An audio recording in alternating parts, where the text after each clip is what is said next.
ইউটিউবে আপনার প্রিয় যে কোনো গান খুঁজে পাবেন। এই গান মোবাইলের রিংটোন হিসেবে ব্যবহার করতে পারবেন। ইউটিউবের গান এবং গজল যেহেতু মোবাইলের রিংটোন হিসেবে ব্যবহার করতে পারবেন, তাই মোবাইলের রিংটোনের জন্য আলাদা কোনো অ্যাপ ইনস্টল করতে হবে না। আপনি যখন ইউটিউব থেকে ফেভারিট ট্রেন্ডিংয়ে আছে এমন কোনো গান রিংটোন হিসেবে ব্যবহার করবেন, সেই সময় স্বাভাবিকভাবে সবাই অবাক হয়ে যাবে যখন আপনার মোবাইলে কল আসবে। আশা করি ভিডিওটি ছোট্ট হলেও শেষ পর্যন্ত দেখে অসাধারণ কাজটি শিখে নেবেন। ইউটিউবের ভিডিও কিভাবে মোবাইলের ফোন মেমোরিতে নিতে হয় এই বিষয়টি সবাই এখন জানেন, তাই আমি আলাদাভাবে দেখিয়ে ভিডিওটি বড় করব না।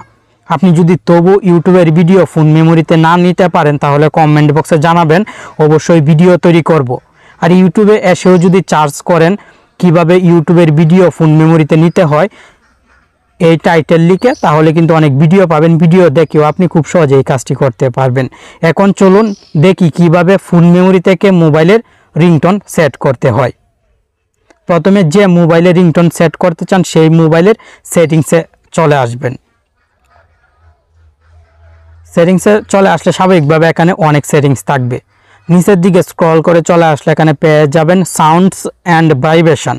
আপনি এই সাউন্ডস অ্যান্ড ভাইব্রেশনে চাপ দিবেন, দেন নিচের দিকে স্ক্রল করে চলে আসবেন। রিংটোন একটি সেটিংস এখানে থাকবে, আপনি এই রিংটোন সেটিংসে চাপ দিবেন। অন দিস ডিভাইসে চাপ দিবেন। অন দিস ডিভাইসে চাপ দেওয়ার পর মিউজিক এখানে সব শো হবে। যেহেতু আপনি ইউটিউব থেকে অলরেডি প্রিয় গানটি মোবাইলের ফোন স্টোরেজে নিয়ে এসেছেন, তাই এখান থেকে সেই গানটি সিলেক্ট করে দিবেন, তাহলে রিংটোনটি কিন্তু সেট হয়ে যাবে। সেমভাবে সিম 2-র জন্য আপনি আলাদা রিংটোন সেট করতে পারবেন। এর জন্য সিম 2-তে চাপ দিয়ে অন দিস ডিভাইসে চাপ দিবেন এবং সিলেক্ট করে দিবেন।